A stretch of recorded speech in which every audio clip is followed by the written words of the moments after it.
So exercise 2.5 वाले continue करते हैं।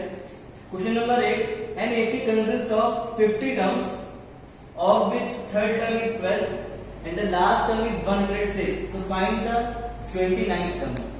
एक सीरीज दी हुई है हमें, उसका थर्ड टर्म में दिया हुआ है 12. इट मींस गिवन क्या है हमें, t3 is equal 12. t3 का means a plus 2d is equal 12. Equation 1 दे देंगे. एंड द लास्ट टर्म, अब लास्ट टर्म देखो स्टार्टिंग में दिया हुआ है AP consist of 50 terms. It means जो लास्ट टर्म है वो T50 ही तो होगा, और फॉर्म में दिया हुआ है 106. तो T50 को हम लिख सकते हैं A plus 49D और ये 106 से इक्वल है. अब इसको कैसे सॉल्व करेंगे? इसको मैंने सॉल्व कर सकते हैं इक्वेशन 2 से इक्वेशन 1 को हम सब्ट्रैक्ट कर लेते हैं. Subtract equation 1 from equation 2. So equation 2 means a plus 49d 106, a plus 2d is equal 12. Subtract करना है means साइन चेंज कर देंगे, a से a कैंसिल. 49d में से 2d चले जाएंगे तो ये हो जाएगा 47d और 106 में से 12 को माइनस करेंगे तो हमें मिलेगा 94. So d is equal 94 upon 47 cancel हो जाएगा.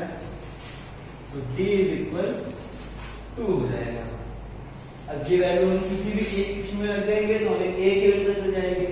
देखिए from equation 1 a plus 2d is equal 12. So a plus 2 into d की जगह तो हम 2 कर देंगे.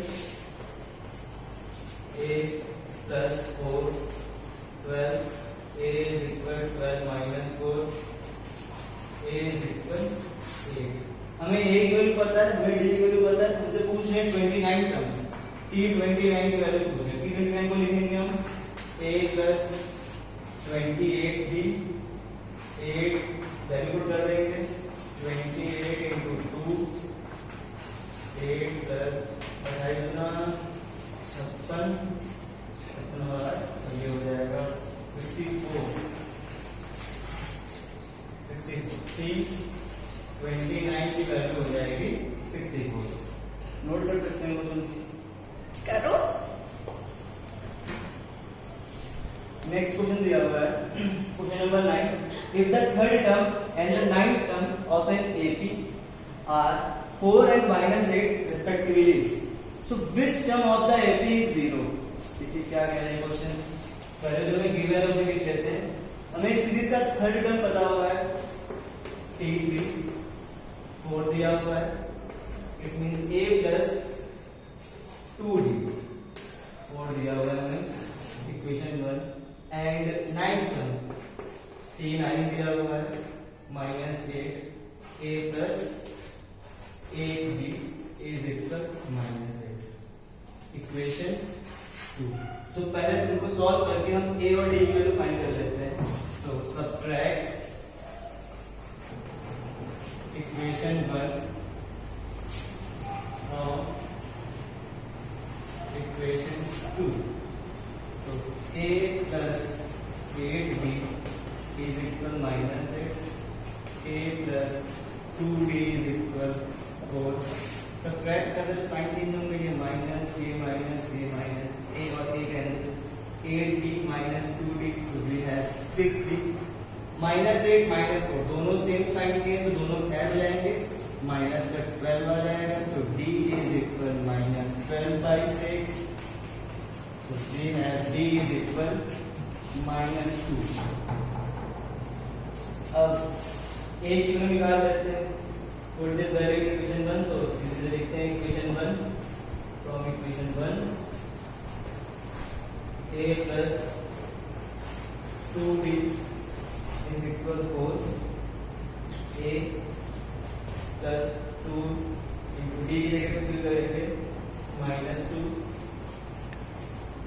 a 2 2 4 प्लस माइनस तो ये माइनस का 4 हो जाएगा.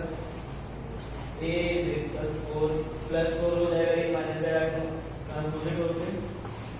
a is equal 8। हमें a की वैल्यू पता चल गई, हमें कॉमन डिफरेंस हमको पता चल गया है। सो हमें निकालना है which term of this AP is 0।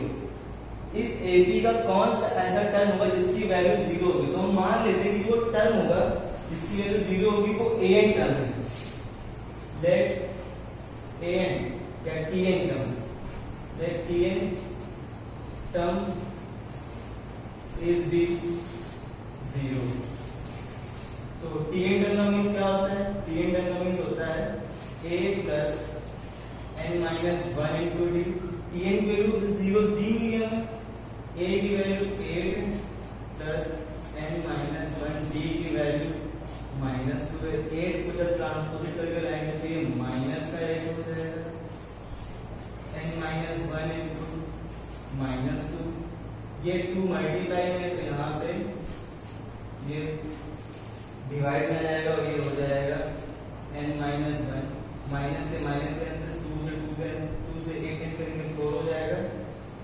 तो ये हो जाएगा 4 is equal n minus 1। So 4 minus का 1 आके यहाँ प्लस का 1 हो जाएगा, तो ये हो जाएगा सिंपल n इज इक्वल 5। जो फिफ्थ टर्म होगा, जो t5 होगा, उसकी वैल्यू 0 होगी। तो हमसे यही पूछा रहा था, क्वेश्चन को नोट कर सकते हैं और आप चाहे तो उसको चेक कर सकते हैं। हमें दिया हुआ है थर्ड टर्म दिया हुआ है 4 और डिफरेंस दिया हुआ है